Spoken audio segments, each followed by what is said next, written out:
How good is it to have A.J. Minter in the fold? Really good. This is a guy that brings a lot of experience, especially being left-handed.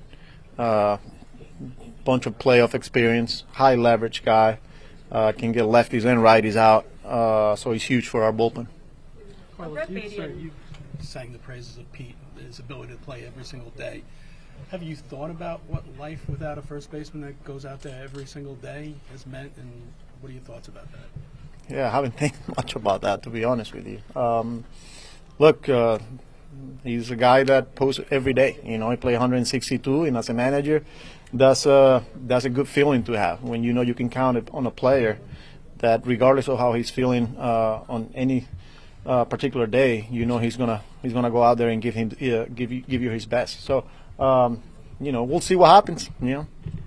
Carlos, Vientos and Brett Beatty both said they're getting reps at first base. Just what would you like to see from them in that respect? Yeah, no, look, I think it's just more getting comfortable with the footwork around the base.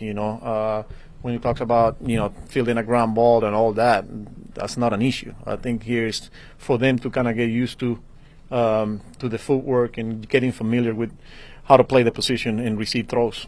Carlos, for 2 weeks before spring training, is Vientos the first baseman right now, as far as what you have on the roster? Well, we got options. We not only asked Vientos to start taking reps, we asked Beatty early in this month, and we also got some depth there. We signed Jared Young, who's got experience. Joey Meneses, he's a non-roster invite who's got big league experience. So, we got options there as we sit here right now, 2 weeks from reporting to camp, and guys are going to get the opportunity. We'll see what happens. If that's the case, do you expect a competition at third base?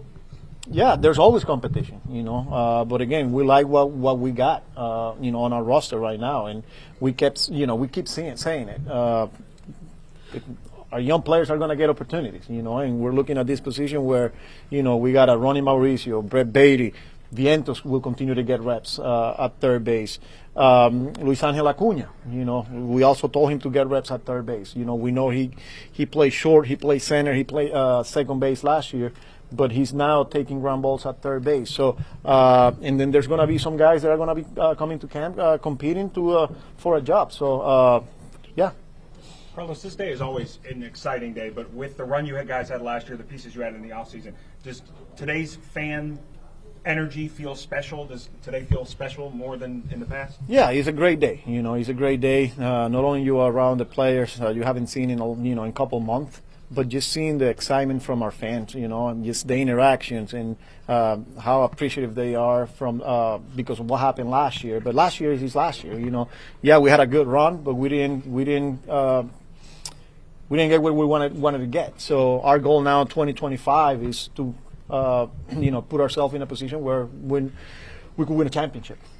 Is there going to be a competition at second base, or is Jeff McNeil going to be a second baseman? Jeff McNeil is an important part of this team. Obviously the outfield reps with the guys that we got in the outfield at the beginning is probably going to be limited. But Jeff McNeil is, as we sit here, he's a big part of this team. So, and he's having a really good offseason. How's Senga these days?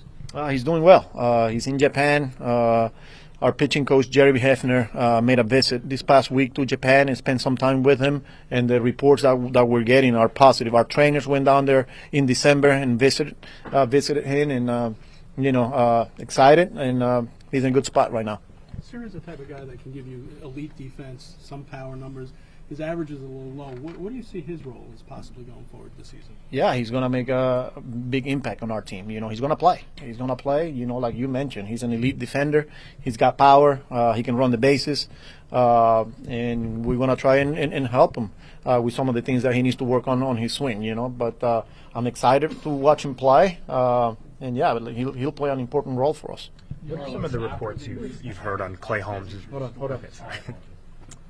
What have some of the reports you've heard on how Clay Holmes' transition to starting has gone so far this offseason? Yeah, great. I saw him a couple of days ago in Port St. Lucie.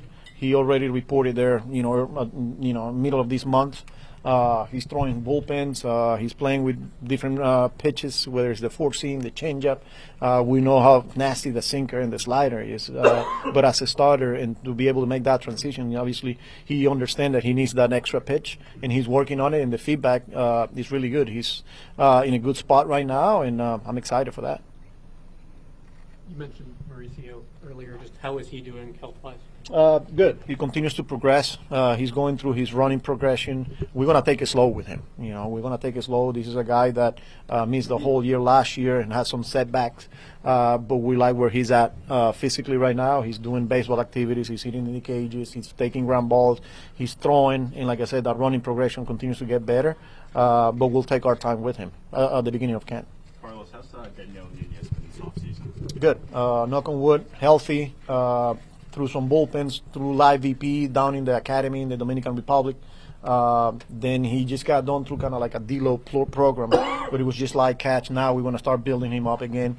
So right now, all the reports and talking to him as well, he's in a good place.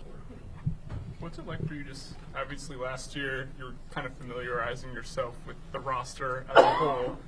This being your second year, what's that like kind of going in with the knowledge heading into spring training of kind of what you have? Yeah, he helps big time, not only with the roster, but with the personnel, the organization. First year, you're just trying to get to know people, systems, processes, and things like that, and obviously the roster and the players. But after, 1 year in and just getting to know all the personalities, a lot of the guys are back. It helps big time. I know the coaches, and they know how I like things to be done, and it's a good feeling. It's a comfortable feeling, but we need to continue to challenge each other, and we will do that. What does it mean for you guys to have Sean Manaea back at the top of the rotation? Huge. Excited for Sean. Obviously, he earned it. This is a guy that had to work really hard and put himself in a position where he was able to get the contract he got. I'm just excited that we got him, and he's a huge part of this team, huge part of that rotation. You guys have kind of 5 guys who can slot into the rotation. You're probably going to go 6-man a lot. Are you comfortable with the depth there, or are you kind of waiting to see it? Yes, very comfortable.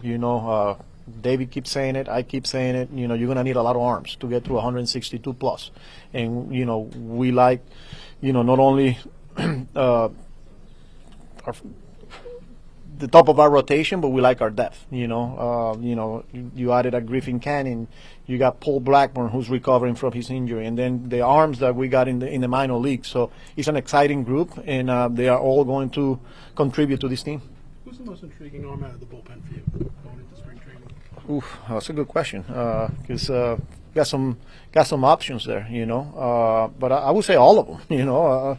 I have to go back into details there, but I'm just excited that, knock on wood, guys are healthy, and that's important, And then we got a bunch of non-rostered invites that are going to come into camp and then try to make an impression on all of us, and you're going to need them. Like I said, last year, there was guys that, Daniel Nunez wasn't even in big league camp, and he ended up being a huge weapon for us. So I'm excited for the group that we got, and I can't wait to get going. That short period of time that you saw Basavan, what do you think his ceiling is?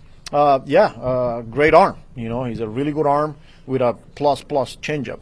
This is a guy that can get righties and lefties. We just got to get him consistent. He just got done playing winnable. So it's been a good off season for him, and he's a worker. He cares, and I'm excited for him too. There's been a lot of excitement from players today about having Juan Soto in the mix. Just how can he help other players in this lineup? Yeah, look, this is a guy that we all got to get familiar with, and see him work day in and day out, and having those conversations, whether it's in the cages, doing hitters meeting, and things like that. Everything that I'm hearing around the league and people that had him in the past is like how special this guy is when it comes down to hitting. Not a secret. We see it on the field, right? But yeah, I'm excited to get to know him and learn from him as well. Have you thought at all about how you might deploy the lineup, people around him? No, not at all. He's too early. We're a few weeks away before we have to report, and month. I don't know till we get to Houston for opening day. So we'll see what happens between now and then. But I'm just, I really like our group, and we got some good options there. So that's a good problem to have. Going in now, is it Winker and Marte as the DH combo? Yeah. I mean that's fair to say. But again, we'll see. We're still a few weeks away, and we'll see what happens from now to all the way to opening day. Carlos, you said that Jeff McNeil was going to be your starting second baseman. What roles is Luis Angel Acuna going to have on the team next year? He's going to have a big role. He's going to have a huge role. I said McNeil is going to be a big part of our team, right? Luis Angel is right there too. We keep saying that the young players are going to get opportunities. Luis Angel will get his. Like I said earlier, he's taking ground balls at third base, so he's part of that mix. So he shows that he can play at this level, and he will continue to get opportunities. Is Paul throwing a ball after his finals? Yes. He actually this past week got on the mound, and some, not gonna call it bullpen, but just light throws off the mound, and the intensity will pick up again this week coming up. So he's progressing well.